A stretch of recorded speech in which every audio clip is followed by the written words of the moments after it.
আমার আজকের রেসিপি ডিমের দো পেঁয়াজা।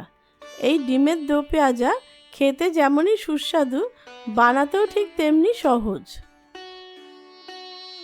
নমস্কার, আমি সহেলি, আপনাদেরকে আমার চ্যানেলে স্বাগত। এর জন্য আমি নিয়ে নিয়েছি 7টা ডিম। আমি ডিমগুলোকে এই যে এরকম আড়াআড়িভাবে কেটে নেব।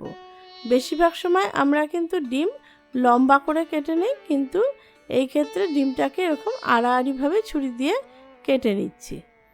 এইভাবে ডিমগুলোকে কাটলে সমস্ত মশলা ডিমের ভেতর ঢুকে যাবে, আর ডিম তেল ছেটারও ভয় কম থাকে। তাই জন্য ডিম সেদ্ধ করে যখনই ভাজা হয়, ডিমটাকে একটু এরকম ছুরি দিয়ে কেটে নেওয়া হয়। আর যেহেতু এটা ডিমের দো পেঁয়াজা, তাই এইভাবে আড়াআড়িভাবে কেটে নিচ্ছি। ঠিক এইভাবে বাকি ডিমগুলোও কেটে নেব। এবারে আমি গ্যাস অন করে কড়াই বসিয়ে দিলাম। কড়াই গরম হলেই কড়াইতে 3 টেবিল চামচ সর্ষের তেল দিয়ে দিচ্ছি। এবারে ডিমগুলোকে তেলের মধ্যে দিয়ে ভেজে নেব। এপিট ওপিট করে ডিমগুলোকে একটু ভেজে নেব। সামান্য নুন দিয়ে দিচ্ছি। নুন দিয়ে ডিমগুলোকে ভেজে নেব। এরকম লাল করে একটা দিক ভাজা হয়ে গেছে, এবার উল্টো দিকটাও ভেজে নিচ্ছি। খুবই সহজ এই রান্নাটা, আপনারা যে কোনো সময় বাড়িতে করতে পারবেন। ডিমগুলো ভাজা হয়ে গেছে, ডিমগুলো একটা প্লেটে তুলে নিচ্ছি। এই সময় এবারে আমি কিছু আলু সেদ্ধ করে রেখেছিলাম, সেই সেদ্ধ আলু আমি 2 টুকরো করে তেলের মধ্যে দিয়ে দিলাম। আলুগুলোকে নুন দিয়ে ভেজে নেব। আমি ডিমের দো পেঁয়াজাতে আলু দিয়েছি। আপনাদের যদি আলু পছন্দ না হয়, তাহলে আপনারা আলু দেবেন না। এবার আলুগুলোকে আমি এরকম লাল করে ভেজে নিচ্ছি। আলু প্রায় ভাজা হয়ে গেছে। গ্যাস ওভেনের আঁচটা মিডিয়ামে রেখে রান্নাটা করবেন। আলুগুলোকে একটা প্লেটে তুলে নিচ্ছি। তেল বেশি গরম হয়ে গেলে গ্যাস ওভেনের আঁচটা কমিয়ে দেবেন, আর তেল ঠান্ডা হয়ে গেলে ওভেনের আঁচটা বাড়িয়ে দেবেন। মিডিয়াম আঁচে রেখেই রান্নাটা করার চেষ্টা করবেন।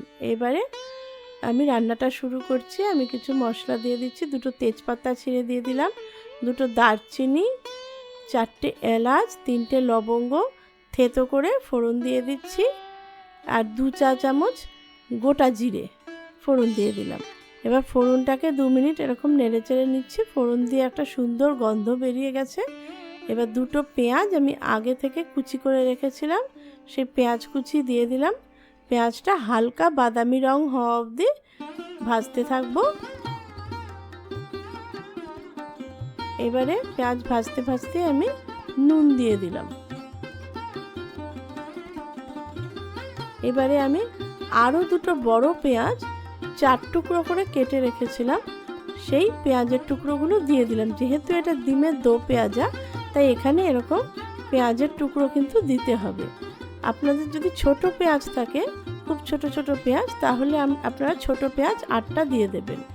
আমি একটা গোটা টমেটো আর আদা রসুন পেস্ট করে রেখেছিলাম, আমি টমেটো বাটা আর 2 চা চামচ আদা রসুন বাটা দিয়ে দিলাম। মশলার সাথে কষিয়ে নেব। সমস্ত মশলা কষিয়ে নিচ্ছি। তার মধ্যে হলুদ গুঁড়ো দিয়ে দিলাম 1 চা চামচ। এবারে মিডিয়াম আঁচে রেখেই রান্নাটা করার চেষ্টা করবেন, তখন সেক্ষেত্রে তাহলে রান্নাটা ভালো হয়। লঙ্কার গুঁড়ো দিয়ে দিলাম 1 চা চামচ, জিরের গুঁড়ো দিয়ে দিচ্ছি 2 চা চামচ, চিনি দিয়ে দিলাম স্বাদ মতো। এবার সামান্য জল দিয়ে মশলাগুলোকে কষিয়ে নিচ্ছি। গ্যাস ওভেনের আঁচটা কমিয়ে মশলাগুলোকে কষাবেন। খুব তাড়াতাড়ি যদি গ্যাস ওভেনের আঁচ বাড়িয়ে মশলাগুলোকে কষান, তাহলে রান্নার টেস্ট কিন্তু ভালো হবে না। 3টে কাঁচা লঙ্কা চিড়ে দিয়ে দিলাম। আপনারা যে যেরকম ঝাল পছন্দ করেন, ঝাল বেশি খেলে লঙ্কাটাও বেশি দিতে পারবেন। ভালো করে অনবরত নেড়েচেড়ে কষিয়ে নিচ্ছি। মশলা প্রায় কষানো হয়ে গেছে। এবারে আমি ভেজে রাখা আলুগুলো দিয়ে দিলাম। আলুগুলোকে মশলার সাথে কষিয়ে নিচ্ছি। এবারে আমি জল দিয়ে দিচ্ছি। এই রান্নায় কিন্তু একটু গা মাখা ঝোলই হবে।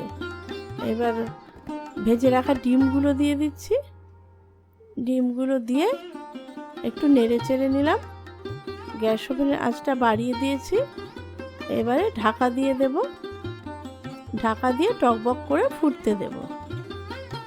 ঝোল টকবক করে ফুটে উঠেছে, রান্নাটাও হয়ে গেছে। এবার আমি গ্যাস অফ করে দিলাম।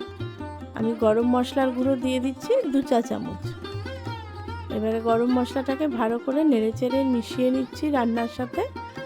অসাধারণ টেস্ট হবে এই রান্নাটার, আর খুবই সহজ রান্না। আপনারা বাড়িতে করে দেখবেন, বাড়িতে যে কোনো সময় করে দেখবেন, অসাধারণ লাগবে খেতে। আপনারা ভাত, রুটি, পরোটার সাথে খেয়ে দেখবেন, অসাধারণ লাগবে। 5 মিনিট ঢাকা দিয়ে রেখে দিলাম।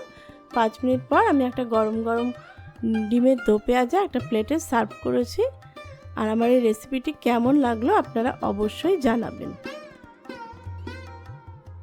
আমার চ্যানেলটি যদি ভালো লেগে থাকে তবে লাইক, শেয়ার আর সাবস্ক্রাইব করতে ভুলবেন না। আর সাবস্ক্রাইব করে বেল আইকনটা কিন্তু অবশ্যই প্রেস করে দেবেন, যাতে যে কোনো নোটিফিকেশান আপনাদের কাছে পৌঁছে যায়। নমস্কার।